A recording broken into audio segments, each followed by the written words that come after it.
بسم اللہ الرحمن الرحیم۔ نماز عصر کے بعد اس کلمہ کو 3 بار پڑھنے سے جسم سے ہر بیماری جاتی رہتی ہے اور مرتے دم تک کوئی بیماری نہیں ہوگی۔ محترم ناظرین، اگر آپ عصر کی نماز کے بعد اس کلمہ کو 3 مرتبہ سچے دل سے پڑھ لیں تو انشاءاللہ زندگی بھر کوئی بیماری قریب بھی نہیں آئے گی، چاہے وہ کوئی خطرناک مرض ہو، چاہے لا علاج ہو، چاہے وہ کینسر ہو، شوگر ہو یا بلڈ پریشر ہو یا کوئی بھی بیماری کیوں نہ ہو۔ رسول پاک صلی اللہ علیہ وآلہ وسلم کے بتائے ہوئے ان مختصر کلمات میں اتنی برکت ہے کہ اللہ تعالیٰ کی رحمت سے جسم سے ہر بیماری کو نکال کر انسان کو مکمل تندرست کر دیا جاتا ہے اور پھر موت تک کوئی بیماری قریب بھی نہیں آتی انشاءاللہ۔ محترم ناظرین، نماز عصر کے بعد صرف 3 مرتبہ ان کلمات کو پڑھ لینا اور اللہ تعالیٰ کی بارگاہ میں یقین کے ساتھ دعا مانگنا، انشاءاللہ آپ کی زندگی میں کوئی بھی سخت سے سخت بیماری ہو وہ بھی ختم ہو جائے گی۔ ان کلمات کی تاثیر اس قدر زبردست ہے کہ انسان حیران رہ جاتا ہے کہ اتنے چھوٹے الفاظ میں اتنی بڑی تاثیر کیسے ممکن ہے۔ یہ کلمات بہت طاقتور ہیں، ان کو اپنی زندگی میں ایک بار ضرور پڑھ لیں تاکہ آپ پر اللہ تعالیٰ کی خاص رحمت نازل ہو جائے اور جسم سے ہر قسم کی بیماری کا خاتمہ ہو جائے۔ یہ کلمات انسان کو نہ صرف بیماریوں سے محفوظ رکھتے ہیں بلکہ دل کو سکون عطا کرتے ہیں اور روح کو تازگی بخشتے ہیں۔ ان کلمات کو پڑھنے والا اللہ تعالیٰ کی شفا کا حقدار بن جاتا ہے اور وہ بیماری جو انسان کو برسوں سے تنگ کر رہی ہوتی ہے وہ چند دنوں میں ختم ہو جاتی ہے۔ محترم ناظرین، نبی پاک صلی اللہ علیہ وآلہ وسلم کی عمر مبارک جب 7 برس کی ہوئی تو آپ صلی اللہ علیہ وآلہ وسلم کی آنکھوں میں تکلیف ہونے لگی۔ آپ کے دادا حضرت عبد المطلب نے مختلف علاج کروائے مگر کوئی فائدہ نہ ہوا۔ آنکھوں کی تکلیف بڑھتی گئی اور حضرت عبد المطلب بے حد پریشان ہوئے کہ آخر کیا کریں، کیا طریقہ اپنایا جائے، کیونکہ ہر دوا اور علاج ناکام ہو چکے تھے۔ اسی پریشانی کے عالم میں ایک جاننے والے نے حضرت عبد المطلب سے کہا، اے سردار مکہ، فکر نہ کریں، مکہ مکرمہ کے قریب ایک بازار ہے اور اس بازار کے ساتھ ایک طبیب کا گھر ہے جو نہایت قابل ہے، وہ دوا بھی دیتا ہے اور دم بھی کرتا ہے۔ اللہ تعالیٰ کے کرم سے جو بھی اس کے پاس جاتا ہے شفا پا لیتا ہے۔ ہم نے خود کئی مرتبہ اسے آزمایا ہے۔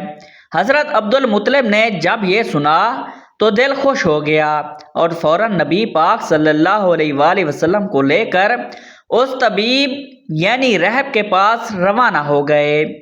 جب آپ اس کے دروازے پر پہنچے تو وقت شام کا تھا، دروازہ بند تھا۔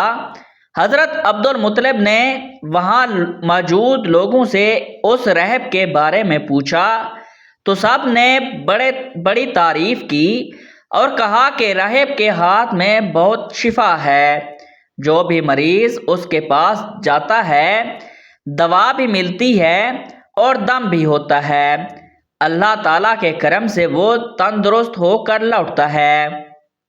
محترم ناظرین، حضرت عبد المطلب نے جب یہ سنا تو فرمایا کہ اب وہ کہاں ہیں؟ لوگوں نے بتایا کہ وہ تو اپنے گھر پر ہیں لیکن دروازہ اب نہیں کھلے گا کیونکہ وہ کئی دن کے لیے عبادت میں مصروف ہو جاتا ہے، دروازہ بند کر کے ایک مخصوص وقت تک باہر نہیں آتا۔ اس بار تو ابھی دروازہ بند ہوا ہے اور پتہ نہیں کب کھلے گا، بعض اوقات یہ برسوں تک دروازہ بند ہی رہتا ہے۔ یہ سن کر حضرت عبد المطلب بڑے افسردہ ہوئے، دل میں سوال اٹھا کہ اب کیا کیا جائے۔ ابھی وہ سوچ ہی رہے تھے کہ اچانک اس کے مکان میں زلزلہ آ گیا، دیواریں ہلنے لگیں، چھت لرزنے لگی، یہاں تک کہ قریب تھا کہ وہ مکان گر جائے اور وہ رہب نیچے دب جائے۔ اسی خوف سے رہب فوراً باہر آیا۔ جیسے ہی وہ باہر آیا تو حضرت عبد المطلب کو دیکھ کر پہچان لیا کہ یہ تو مکہ مکرمہ کے سردار ہیں۔ راہب نے کہا، سردار کیسے آنا ہوا؟ حضرت عبد المطلب نے فرمایا، یہ میرا پوتا بیمار ہے، آنکھوں میں تکلیف ہے، ہر علاج کیا لیکن آرام نہیں آیا، سنا ہے آپ دوا بھی دیتے ہیں اور دم بھی کرتے ہیں، مہربانی فرما کر دعا کریں اور دوائی بھی دیں تاکہ میرے پوتے کی آنکھیں ٹھیک ہو جائیں۔ رہب نے جب نبی پاک صلی اللہ علیہ وآلہ وسلم کے چہرہ مبارک پر نظر ڈالی تو دیکھتا ہی رہ گیا۔ پھر وہ اندر گیا، غسل کیا، پاکیزہ لباس پہنا، خوشبو لگائی اور اپنے کمرے سے ایک پرانی آسمانی کتاب نکال کر لایا اور نبی پاک صلی اللہ علیہ وآلہ وسلم کے چہرہ انور کو غور سے دیکھنے لگا۔ کبھی کتاب کو دیکھتا، کبھی چہرے کو دیکھتا، کبھی نظر صحیفے پر ڈالتا، کبھی واللیل کی زلفوں کو تکتا، یہاں تک کہ سارے اوراق کو بھی دیکھ لیا اور نبی پاک صلی اللہ علیہ وآلہ وسلم کو سر سے پاؤں تک دیکھ لیا۔ پھر یکدم قدموں میں گر گیا اور کہنے لگا، اے نبی پاک صلی اللہ علیہ وآلہ وسلم، میں گواہی دیتا ہوں کہ آپ اللہ کے آخری نبی ہیں اور آپ کے بعد کوئی نہیں آئے گا۔ محترم ناظرین، ابھی اعلان نبوت نہیں ہوا تھا مگر رہب نے اللہ تعالیٰ کی دی ہوئی معرفت سے پہچان لیا کہ یہی وہ نبی ہیں جن کے آنے کی بشارت ہمیں دی گئی ہے۔ حضرت عبد المطلب یہ سن کر بہت خوش ہوئے اور فرمایا، اب اس کام کی طرف بھی توجہ دیں جس کے لیے ہم آئے ہیں۔ رہب نے فرمایا، کون سا کام؟ حضرت عبد المطلب نے کہا، میرے پوتے کی آنکھ کا علاج کریں۔ رہب کی آنکھوں میں آنسو آ گئے اور کہا، آپ نبی پاک صلی اللہ علیہ وآلہ وسلم کو لے کر میرے جیسے گناہ گار کے پاس آئے ہیں، اپنے طبیب کو مریض کے پاس لے کر آئے ہیں، شفا دینے والے کو دوا مانگنے والے کے پاس لے آئے ہیں، مختار کو مجبور کے پاس لے آئے ہیں، نبی کو امتی کے پاس لے آئے ہیں۔ اے عبد المطلب، میں اپنی عبادت خانے میں بیٹھا تھا، اللہ تعالیٰ کی عبادت کر رہا تھا کہ اچانک میرا سارا مکان لرزنے لگا، اگر میں باہر نہ آتا تو مکان کے نیچے آ کر دب جاتا۔ اے سردار مکہ، تیرا پوتا بڑی شان والا ہے، بڑی عظمت والا ہے، بڑے مقام والا ہے، دیکھ اس کے چہرے سے نور کے فوارے نکل رہے ہیں، کائنات کے یہودی اس کے دشمن ہیں، اس طرح لے کر اس کو نہ پھرا کرو، کہیں کوئی یہودی اس کو تکلیف نہ دے جائے، اس کو اپنے گھر لے جاؤ۔ محترم ناظرین، حضرت عبد المطلب نے فرمایا، آپ نے میری بڑی رہنمائی فرمائی، شکریہ، لیکن اصل مسئلہ تو اپنی جگہ رہا، جس مقصد کے لیے آیا تھا وہ تو حل نہ ہوا۔ تو رہب نے مسکرا کر کہا، اے سردار مکہ، ان کی آنکھوں کا علاج خود ہی انہی کے پاس موجود ہے، آپ کو پتہ نہیں؟ فرمایا، کہاں ہے علاج؟ رہب نے کہا، سردار مکہ، نبی پاک صلی اللہ علیہ وآلہ وسلم کا لعاب شریف نکال کر ان کی آنکھوں میں لگاؤ، یہ بالکل ٹھیک ہو جائیں گی۔ حضرت عبد المطلب نے اسی وقت سرکار دو عالم صلی اللہ علیہ وآلہ وسلم کے منہ سے لعاب نکال کر آپ کی آنکھوں میں لگایا تو آپ کی آنکھیں مبارک اسی وقت ٹھیک ہو گئیں، جیسے کبھی دکھتی ہی نہیں تھیں۔ حضرت عبد المطلب بڑے حیران ہوئے، اس رہب کا شکریہ ادا کیا، چلنے لگے تو رہب نے کہا، حضور شکریہ تو آپ کا کہ آپ نے مجھے سرور کائنات کی زیارت کروائی ہے، حضرت عبد المطلب نے فرمایا کہ رہب صاحب، آپ کا دم بہت مشہور سنا ہے کہ آپ جس کو بھی دم کرتے ہیں وہ مریض اسی وقت ٹھیک ہو جاتا ہے۔ وہ دم کیا کرتے ہیں، وہ الفاظ کیا پڑھتے ہیں کہ جس میں اللہ نے اتنی تاثیر رکھ دی ہے؟ رہب مسکرا پڑا اور کہا، حضور، جب مریض میرے پاس آتا ہے تو میں اللہ تعالیٰ کی بارگاہ میں ہاتھ اٹھا کر کہتا ہوں، یا اللہ، تجھے آخری نبی کی عظمت کی قسم، تجھے اس کے پیار کا واسطہ، اس کی محبوبیت کا واسطہ، اس بیمار کو شفا دے دے۔ پھر میں مریض پر دم کرتا ہوں، اللہ تعالیٰ بیمار کو شفا دے دیتا ہے۔ محترم ناظرین، نبی پاک صلی اللہ علیہ وآلہ وسلم نے اپنی پوری زندگی نہایت سادگی سے گزاری۔ آپ کی خوراک نہایت سادہ تھی۔ کسی بھی شخص کے اخلاق و کردار کا مطالعہ کرنا ہو تو اس کی عبادت کے ساتھ ساتھ اس کی لباس اور اس کی گفتگو سے اندازہ لگایا جا سکتا ہے کہ وہ کس طرح کی زندگی بسر کر رہا ہے۔ نبی پاک صلی اللہ علیہ وآلہ وسلم حکمران ضرور تھے، لیکن اس کے ساتھ ساتھ آپ نہایت متوضع تھے۔ آپ کی خوراک اتنی کم اور سادہ تھی کہ حضرت انس رضی اللہ تعالی عنہ بتاتے ہیں کہ نبی پاک صلی اللہ علیہ وآلہ وسلم کے ہاں کبھی گوشت اور روٹی کا کھانا صبح و شام 2 وقت موجود نہیں ہوتا تھا، لیکن جب مہمان آتے تو ایسا ممکن ہوتا، یعنی دونوں وقت کھانا موجود ہوتا۔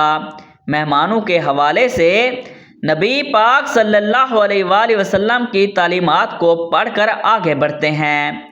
نبی پاک صلی اللہ علیہ وآلہ وسلم نے ارشاد فرمایا، جو شخص اللہ تعالیٰ اور یوم آخرت پر ایمان رکھتا ہے اسے چاہیے کہ وہ مہمان کی عزت افزائی کرے۔ محترم ناظرین، حضرت محمد صلی اللہ علیہ وآلہ وسلم کی ذات سے ہمیں یہ سیکھنے کو ملتا ہے کہ نبی پاک صلی اللہ علیہ وآلہ وسلم کی ذات سے برکت لینا بھی باعث شفا ہے، اور جو بھی دل سے ان سے محبت کرتا ہے اللہ تعالیٰ اس کی دعاؤں کو شرف قبولیت عطا فرماتا ہے۔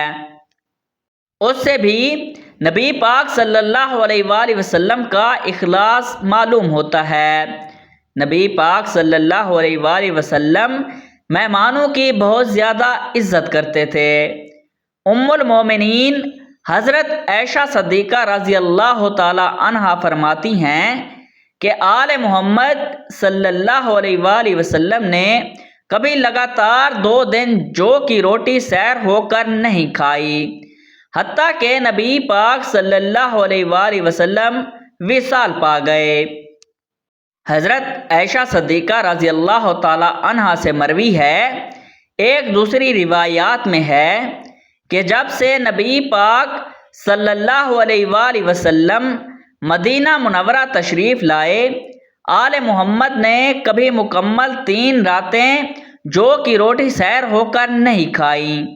محترم ناظرین، یہ فکرہ سن کر دل لرز اٹھتا ہے کہ جس ہستی کے صدقے ہمیں رزق نصیب ہو رہا ہے، جس نبی کے طفیل ہمیں ہر نعمت ملی ہے، اسی نبی پاک صلی اللہ علیہ وآلہ وسلم نے پوری زندگی سادہ کھانے پر عنایت کی، کبھی پیٹ بھر کر نہ کھایا، کبھی تقاضا نہ کیا، کبھی شکوہ نہ کیا، بلکہ اللہ کا شکر ادا کرتے رہے اور بھوکے رہ کر بھی دوسروں کا خیال کرتے رہے۔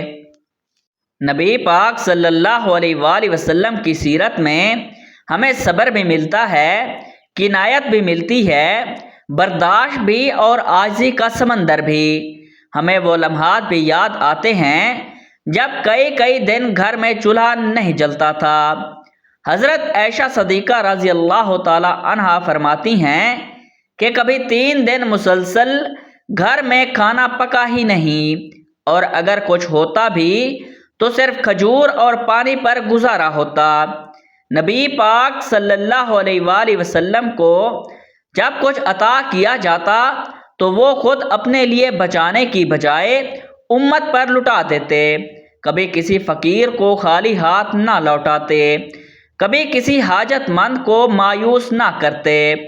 حضرت جابر رضی اللہ تعالی عنہ فرماتے ہیں کہ نبی پاک صلی اللہ علیہ وآلہ وسلم سے جب بھی کسی نے کچھ مانگا آپ نے انکار نہیں فرمایا۔ محترم ناظرین، آپ صلی اللہ علیہ وآلہ وسلم کا اخلاص نہایت بلند تھا۔ آپ صلی اللہ علیہ وآلہ وسلم نے کبھی کسی کو حقیر نہیں سمجھا، عزت دی، محبت دی، شفقت دی، اور یہی وہ خصلت تھی جس نے سخت دلوں کو بھی موم کر دیا، جس نے دشمنوں کو بھی دیوانہ بنا دیا۔ حضرت انس رضی اللہ تعالی عنہ فرماتے ہیں کہ میں نبی پاک صلی اللہ علیہ وآلہ وسلم کی خدمت میں 10 سال رہا، کبھی آپ نے مجھے اف تک نہ کہا، کبھی کوئی شکوہ نہ کیا، کبھی یہ نہ فرمایا کہ یہ کام کیوں کیا، یہ کیوں نہیں کیا۔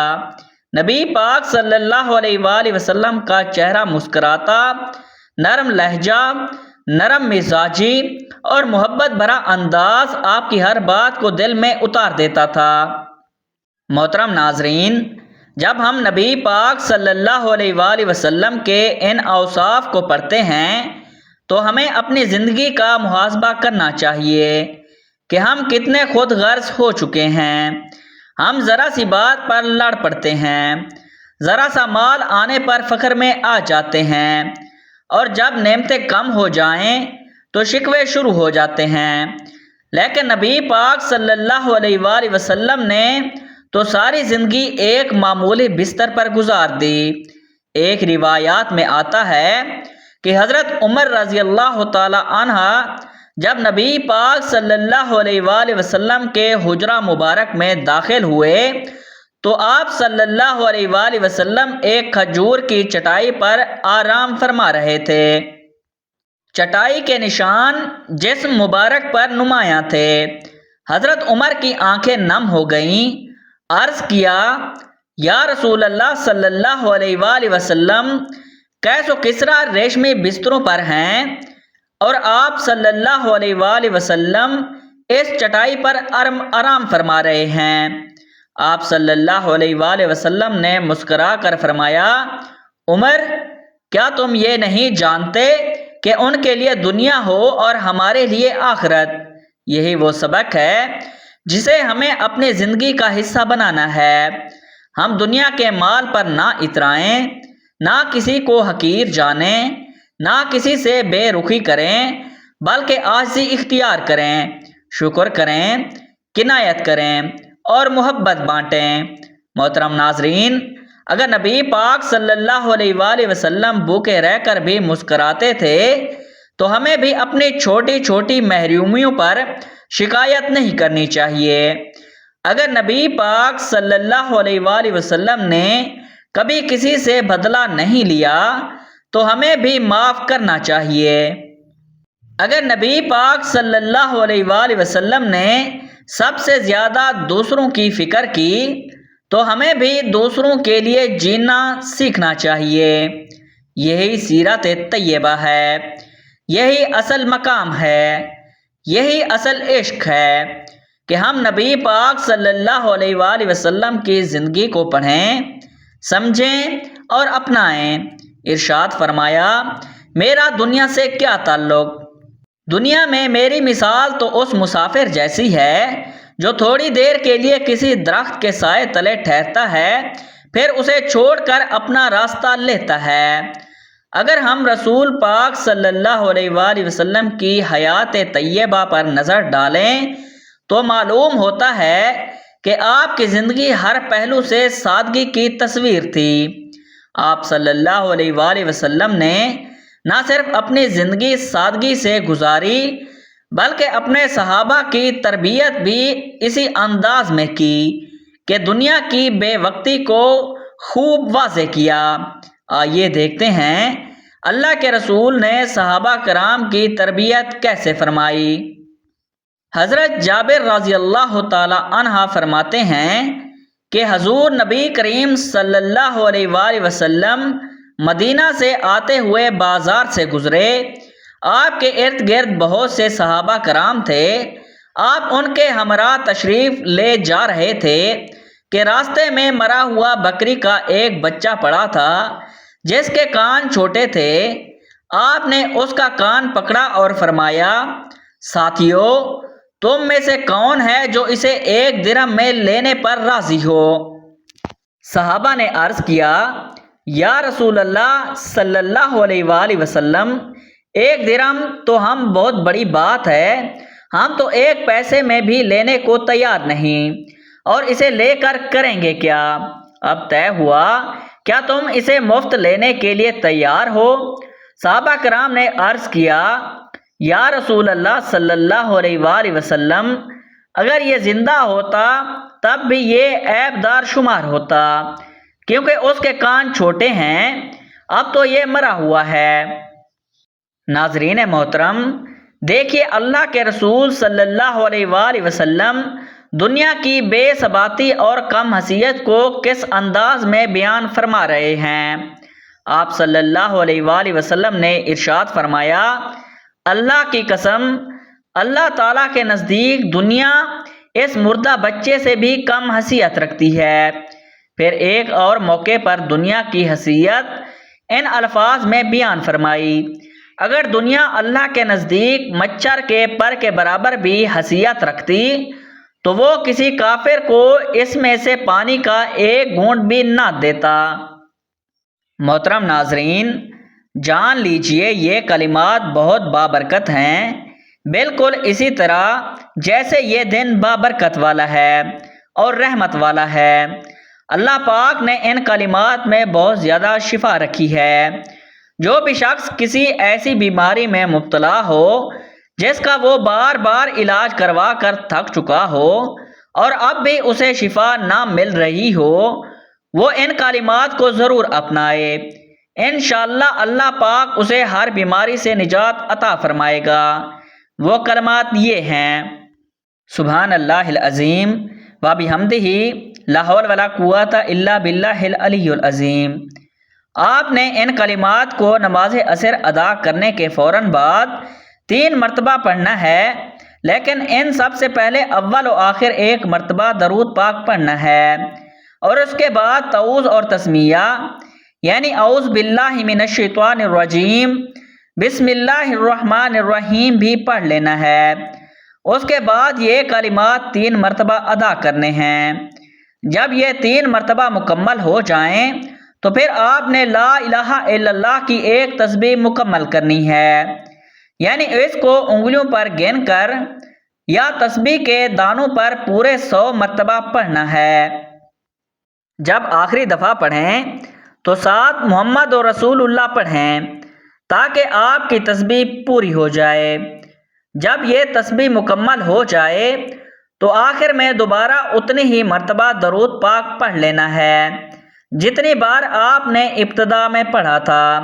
محترم ناظرین، جو بھی سخت سے سخت بیمار ہو، لا علاج مسئلہ ہو، کوئی ایسی پریشانی ہو جو حل ہونے کا نام نہ لے رہی ہو، تو یہ عمل ضرور کریں۔ انشاءاللہ اللہ پاک آپ کو ان کلمات کی برکت سے فوری شفا عطا فرمائے گا اور آپ کے دل کو سکون ملے گا۔ محترم ناظرین، یہ کلمات صرف 3 مرتبہ عصر کی نماز کے بعد ادا کرنے ہیں۔ اول و آخر 1 مرتبہ درود پاک پڑھنا ہے۔ انشاءاللہ اس عمل کی برکت سے آپ شفا یاب ہو جائیں گے۔ اللہم صلی علی محمد وعلی آل محمد کما صلیت علی ابراہیم وعلی آل ابراہیم انک حمید مجید۔ اللہم بارک علی محمد وعلی آل محمد کما بارکت علی ابراہیم وعلی آل ابراہیم انک حمید مجید۔ درود پاک پڑھنے کے بعد آپ نے 1 مرتبہ اعوذ باللہ من الشیطان الرجیم بسم اللہ الرحمن الرحیم پڑھ کر 3 مرتبہ آپ نے یہ کلمات پڑھنے ہیں، سبحان اللہ العظیم وبحمدہ، لا حول ولا قوت الا باللہ العلی العظیم۔ جب آپ 3 مرتبہ یہ کلمات پڑھ لیں تو آپ نے ایک مکمل تسبیح لا الہ الا اللہ کی پڑھنی ہے۔ مکمل 100 دانوں والی تسبیح یا ہاتھوں پر گن کر پڑھ لیں۔ جب آپ 99 دفعہ لا الہ الا اللہ پڑھ لیں تو آخری دفعہ آپ نے پورا کلمہ پڑھنا ہے، لا الہ الا اللہ محمد رسول اللہ، اور اس کے بعد آپ نے پھر دوبارہ درود پاک پڑھنا ہے جو آپ نے شروع میں پڑھا تھا۔ اللہ والو، آج کا یہ وظیفہ اور عمل آپ کو بتا دیا گیا ہے۔ یہ صرف بیماریوں سے شفا کے لیے نہیں بلکہ زندگی کے ہر پہلو میں اللہ پاک کے انعامات کو حاصل کرنے کا ایک ذریعہ ہے۔ یہ وہ طاقتور کلمات ہیں جن میں اللہ پاک نے جسمانی بیماریوں کے ساتھ ساتھ روحانی بے چینی کے لیے بھی شفا رکھی ہے۔ ان کلمات کو جو شخص دل سے پڑھے گا اللہ پاک اس کے دل کو سکون عطا فرمائیں گے اور اس کے جسم کو ہر قسم کی تکلیف سے محفوظ رکھیں گے۔ یہ عمل نہ صرف عام بخار، درد اور جسم کی کمزوری، بلڈ پریشر، شوگر جیسے امراض میں مفید ہے بلکہ جن بیماریوں کو ڈاکٹر لا علاج کہہ دیں جیسا کہ کینسر، دل کی تکلیف، گردوں کی خرابی، سانس کی بیماری یا دمے کی شکایات، ان سب کے لیے بھی یہ عمل عرش الہی سے شفا بن جاتا ہے۔ اللہ پاک کے فضل سے یہ کلمات پڑھنے والے کو ایسی طاقت ملتی ہے کہ وہ بیماریوں کا مقابلہ صبر اور حوصلے سے کرتا ہے اور اللہ پاک جلد شفا عطا فرما دیتا ہے۔ یہ عمل صرف بیماریوں تک محدود نہیں بلکہ اس کی برکت سے رزق میں کشادگی آتی ہے۔ جو لوگ قرضوں میں ڈوبے ہوتے ہیں، جو رزق کی تنگی کا شکار ہوتے ہیں، جو چاہتے ہیں کہ ان کے گھر میں خیر و برکت ہو تو وہ اس عمل کو اپنی زندگی کا حصہ بنا لیں۔ انشاءاللہ گھر میں خوشحالی آ جائے گی، میاں بیوی میں محبت ہوگی، اولاد فرما بردار بن جائے گی اور گھر جنت کا نمونہ بن جائے گا۔ جو شخص عصر کے بعد یہ کلمات پڑھے گا اس کے رزق کے دروازے کھول دیے جائیں گے، کاروبار میں ترقی ہوگی، بے برکتی ختم ہوگی اور دل کو وہ روحانی سکون ملے گا جو مال و دولت سے نہیں ملتا۔ ان کلمات کو پڑھنے سے دل مضبوط ہوتا ہے اور ہر قسم کے وسوسوں اور بیماریوں سے نجات ملتی ہے۔